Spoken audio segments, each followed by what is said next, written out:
Canned sardines are having a moment. Health influencers are calling them a superfood.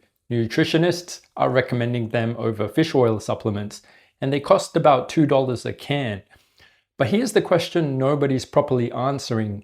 Are they actually safe? Because in the same tin that contains one of the most nutrient-dense foods on the planet, you potentially also have BPA, microplastics, and heavy metals. And I think you deserve a straight answer on all three, not just the good news. I'm a nurse. I eat canned sardines, and today I'm going to tell you exactly what the research says.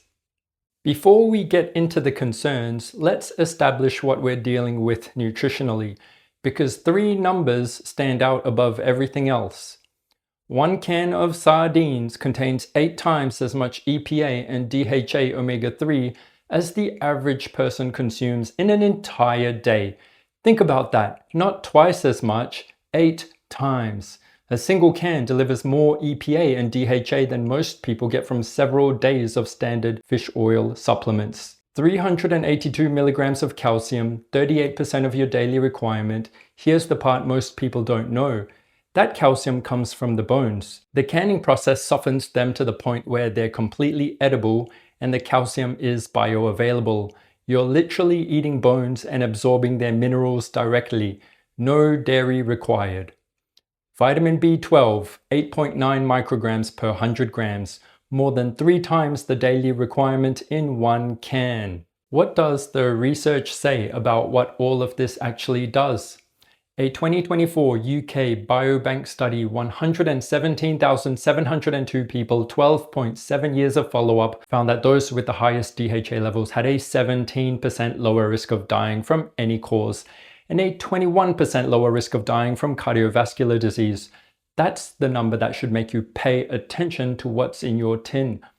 Sardines are also one of the lowest mercury fish you can eat because they feed on plankton and live for less than a year. They have almost no time to accumulate mercury.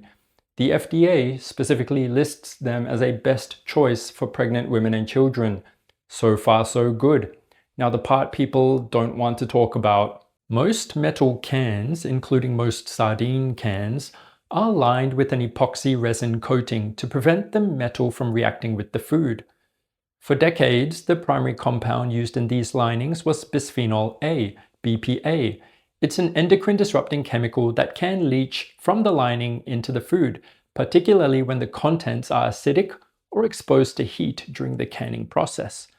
The evidence on BPA is concerning enough that many manufacturers have moved away from it. But here's the catch that most people miss. BPA-free does not mean free from bisphenol compounds.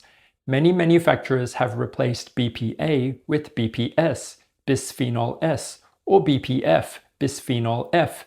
These are chemically similar molecules, and a 2024 study of 4,239 Korean adults found that frequent consumption of canned foods was significantly associated with elevated urinary bisphenol levels across all 3 compounds. If this concerns you, and it's a legitimate concern, the cleanest solution is sardines in glass jars. They exist.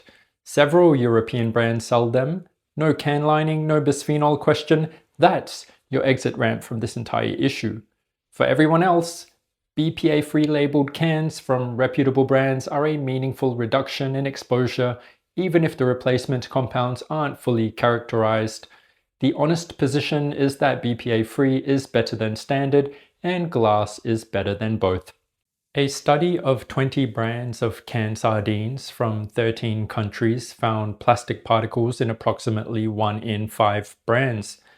Importantly, the researchers linked this specifically to improper gutting during processing. Whole ungutted sardines carry higher microplastic risk because the gut contents aren't removed. Skinless, boneless fillets, where the gut has been removed, are lower risk. Brand selection and processing quality matter here more than any other factor. 1 in 5 brands is not trivial, but 4 in 5 were clean. And this is a solvable problem. It's a quality control issue, not an inherent property of canned sardines. Every canned sardine sample tested in one study came back with arsenic levels above acceptable chronic exposure thresholds. Every single one. Arsenic exists in two forms, organic and inorganic. The inorganic form is the carcinogenic one.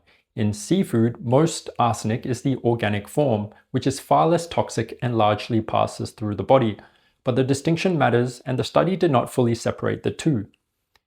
Cadmium and chromium were also flagged, within acceptable limits but described as requiring attention. Mercury, by contrast, is the one metal most people worry about, and sardines are consistently among the lowest mercury fish available. The FDA rates them as a best choice precisely because of their low mercury levels. There's one more layer to this worth knowing. Sardines contain 52.7 micrograms of selenium per 100 grams. Think of selenium as a magnet that traps mercury before it can do damage. It binds to mercury in the body, forming stable selenium-mercury compounds. Research suggests this reduces mercury's biological availability, though the full protective effect in humans is still being studied. What is clear is that when selenium is present in greater quantities than mercury, which it is in sardines, it competes directly with the biological targets mercury would otherwise damage. Sardines have both very low mercury and very high selenium. That combination is about as safe as seafood gets from a heavy metal perspective. The arsenic finding is worth taking seriously, but context matters enormously here. The study was conducted on sardines from the Brazilian market specifically, and modeled hazard quotients based on the assumption of daily chronic consumption at high quantities. This is not representative of global sardine consumption or typical eating patterns. Sardines 2 to 3 times a week represents a meaningfully lower exposure than the worst case Bailey chronic consumption scenario modeled in the study. This isn't a reason to avoid sardines, it's a reason to eat them at a sensible frequency rather than every single day. Here's where I land on this. As a nurse who actually reads the studies, canned sardines are one of the most nutrient-dense, affordable, and genuinely health-supporting foods available. The omega-3, calcium, vitamin D, and B12 content is exceptional. The mercury risk is minimal. The cardiovascular evidence is strong. The legitimate concerns are the can lining, BPA and its replacements, and chronic heavy metal exposure from daily high volume consumption. 2 to 3 times per week is the sweet spot. This captures the cardiovascular and nutritional benefits while keeping arsenic and bisphenol exposure well within manageable levels. Daily consumption of multiple cans is where the risk picture changes.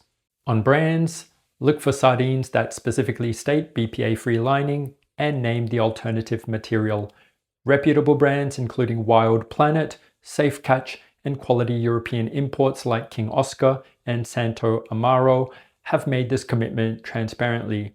If the label or brand website doesn't mention it, assume standard lining. Bone-in, skin-on sardines in water or extra virgin olive oil. That's the preparation that maximizes what you're getting. The bottom line is this: a food that provides 8 times your daily omega-3 needs, 38% of your calcium requirement, 3 times your B12 needs, and meaningful vitamin D all in one 100-gram can is worth eating.